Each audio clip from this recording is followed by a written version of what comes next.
¿Alguna vez has pasado por un pueblo en el que las casas parecen vacías, las persianas están siempre bajadas y no hay ni un solo niño en la plaza? No es casualidad, no es que a la gente ya no le gusten los pueblos. Lo que está ocurriendo es algo mucho más profundo, más estructural y más inquietante. Lo llaman España vaciada, pero en realidad es una España vaciada por diseño. Lo que ves no es abandono, es el resultado de décadas de decisiones que, directa o indirectamente, empujaron a millones de personas a dejar atrás sus raíces.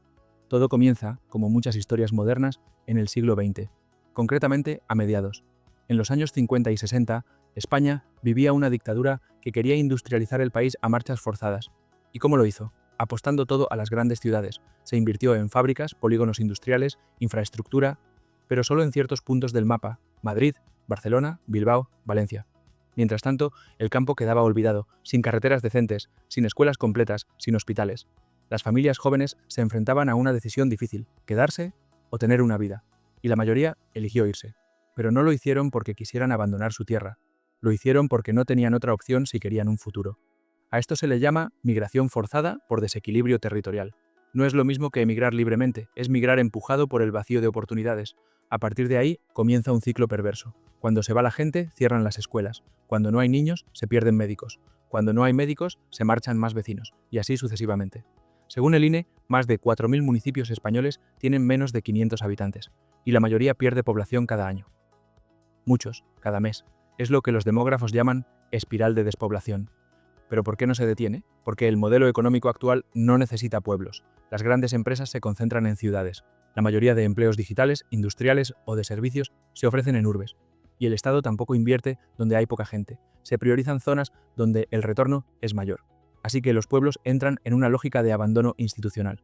Los vecinos ya no piden mejoras, piden no desaparecer. Y aquí entra la psicología. Cuando vives en un lugar que sientes que está condenado, tu percepción del futuro se encoge. Esto tiene un nombre: desesperanza aprendida.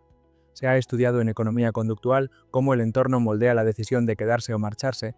Si tu colegio se fusiona con otro a 20 kilómetros, si tu médico solo viene los martes, si tu hijo tendrá que irse a los 15 años para estudiar, no es solo un cálculo racional, es un sentimiento. Aquí ya no hay vida. Pero lo más duro es que muchas veces quienes deciden irse no quieren. Es una herida silenciosa, un duelo que no se habla. ¿Cómo explicas que dejas tu casa no por deseo, sino por falta de alternativa? Es la historia de cientos de miles de personas. De jóvenes, sí, pero también de familias enteras. Y sobre todo, de mujeres, porque los pueblos se vacían con género. Las mujeres, en especial las jóvenes, migran mucho antes y en mayor proporción. Sin ellas, sin proyectos de vida completos, los pueblos se apagan más rápido. Ahora, con todo esto en mente, hay una pregunta que empieza a doler. ¿Y qué pasa cuando ya no queda nadie? Imagina un mapa, uno de esos mapas donde los colores más intensos indican mayor densidad de población. Ahora imagina que ese mapa es España, y que el centro, buena parte del norte y casi todo el interior se ven en blanco, como si fueran tierra de nadie. Eso no es ficción, es lo que está pasando. En España hay más de 3.000 municipios donde viven menos de 100 personas, y en algunos menos de 20. No hablamos de pueblos pequeños. Hablamos de pueblos que están literalmente al borde de desaparecer. Y cuando desaparece un pueblo, no solo se pierde un lugar, se pierde todo un ecosistema social, económico y emocional. Porque sí, vaciar un país tiene consecuencias, muchas y muy caras. Empecemos por lo evidente: cuando se abandona el territorio se vuelve frágil. Los incendios se multiplican porque ya no hay quien limpie el monte ni cultive la tierra.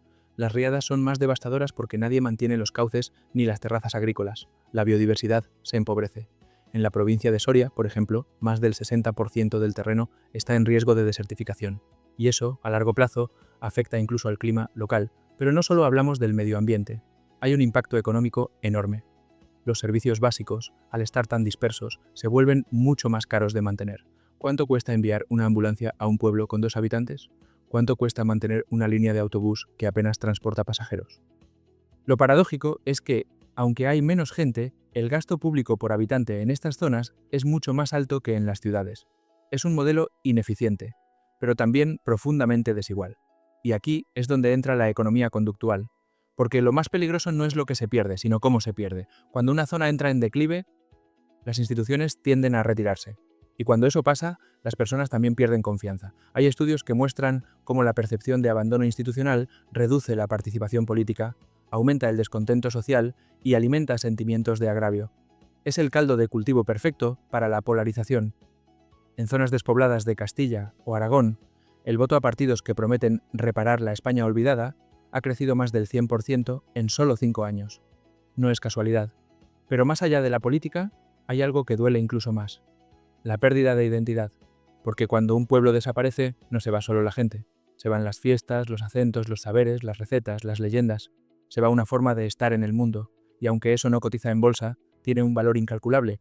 ¿Cuánto vale una lengua minoritaria que ya nadie habla? ¿Cuánto vale una arquitectura que nadie restaura? ¿Cuánto vale una vida en comunidad que ya no existe? Y sin embargo, hay esperanza, porque no todo está perdido. Algunos pueblos han empezado a resistir, otros incluso a renacer, gracias al teletrabajo, a proyectos cooperativos, al turismo rural inteligente, a políticas activas bien diseñadas. En Galicia, en Teruel, en La Rioja, hay ejemplos reales de recuperación, pero no ocurren solos.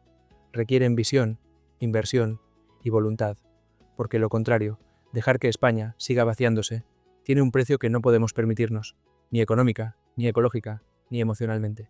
La gran paradoja es que, en un mundo que busca sostenibilidad, calidad de vida y conexión con la naturaleza, estamos dejando morir los lugares que ya ofrecían todo eso. ¿Y tú? ¿Qué crees que debería hacerse con estos pueblos? ¿Revivirlos o dejarlos ir? Nos vemos en los comentarios, y si quieres seguir explorando ese otro lado de la economía, suscríbete, activa la campanita y acompáñame en la próxima historia que nadie más te va a contar.